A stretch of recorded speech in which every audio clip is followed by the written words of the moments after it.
Alban Schlechten, bonjour. Bonjour. Merci d'être avec nous. Vous êtes la directrice de la fondation CMA.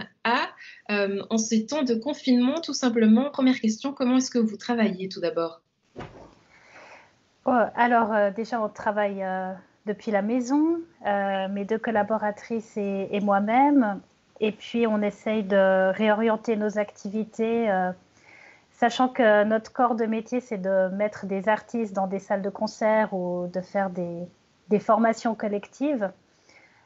Donc, c'est un peu compliqué, mais on essaye de trouver des nouveaux outils digitaux pour y arriver. Mhm. Le but, c'est d'apporter, j'imagine, des solutions aux artistes. On sait qu'en ce moment, leur quotidien est complètement chamboulé. Quels sont les conseils très pratiques que vous pouvez leur donner?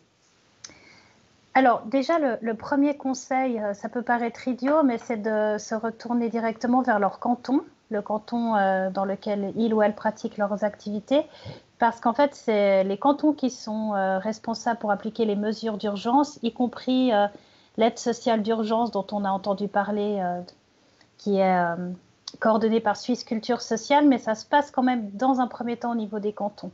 Donc vraiment, contactez votre canton et regardez ce qui est possible de faire en fonction de votre statut, du niveau d'activité que vous avez dû supprimer et trouver en fait la meilleure aide qui puisse vous être accordée.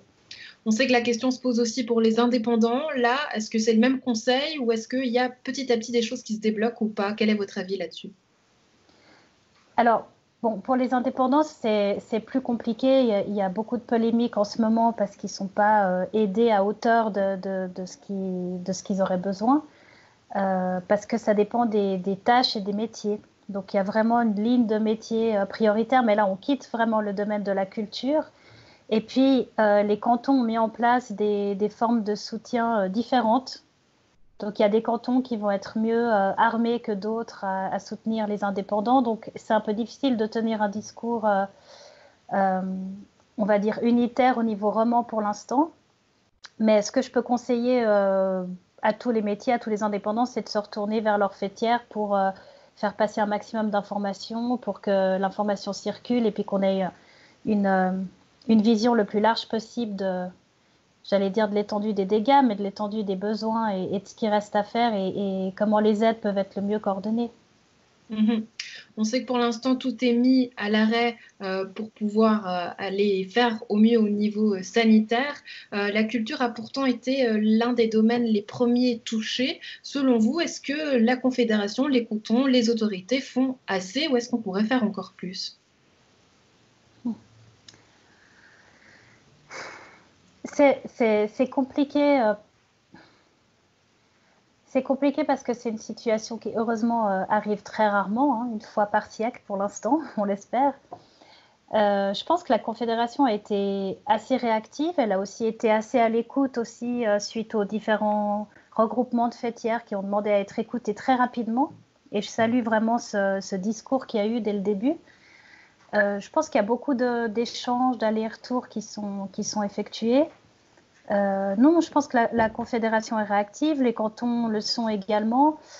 Maintenant, on a de la peine à... Peut-être le souci, c'est est-ce que l'ensemble des pertes sera pris en compte et surtout les dommages à long terme, parce qu'il y a certains festivals ou certaines petites structures qui vont peut-être pas forcément réussir à se relever malgré les aides. Il y a beaucoup d'incertitudes et c'est une période qui est assez anxiogène pour beaucoup de monde. Mhm. Les festivals, justement, parlons-en un petit peu. On sait qu'on attend les décisions justement à partir de demain, jeudi et puis vendredi de la part de la Confédération et du canton. Là, ce qui se passe en réalité, c'est que si les autorités indiquent un état de nécessité, les festivals ne sont pas tenus de rembourser les cachets, hein, ce qui est le cas jusqu'à maintenant. Malheureusement pour les artistes, c'est compliqué du coup, puisqu'ils ne vont pas recevoir cette entrée d'argent. Là, j'imagine qu'il y aura peut-être une deuxième vague d'inquiétude pour ces artistes qui étaient jusqu'ici programmés dans des festivals. On peut citer dans la région Paléo, Caribana. Oui, tout à fait. Alors, c'est une période qui est assez, assez paradoxale. Je crois que c'est Antonin Rousseau de Festineuge qui en parlait sur la RTS. Mais en fait, les festivals attendent d'être annulés pour pouvoir actionner le plan de sauvetage, en quelque sorte, faire activer les assurances qui, a priori, prennent en charge une partie des cachets, ou en tout cas, les cachets peuvent être... on peut se dédouaner de l'obligation de payer les cachets, mais peut-être pas à 100%, donc il y aura quand même des pertes.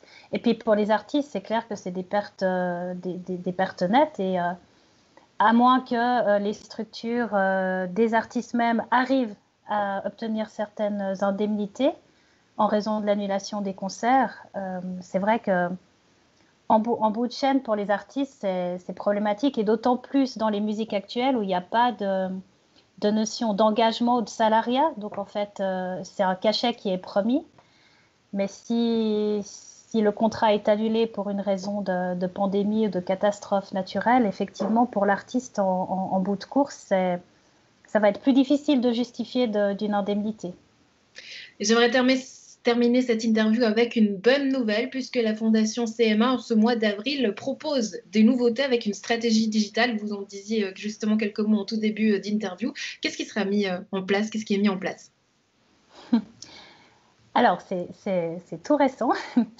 Déjà, la vie continue, heureusement, sur certains projets. On a notamment l'appel à candidature Musique Plus, qui se font des cantons romans pour aider à un processus de professionnalisation des artistes. Donc, cet appel à candidature est toujours ouvert, il court jusqu'au 11 mai, et on organise 2 permanences téléphoniques les jeudis 23 avril et 30 avril pour répondre aux questions. Normalement, on accepte les dossiers complets, mais vu la situation, on va aider, orienter les artistes pour pouvoir remplir ces conditions-là.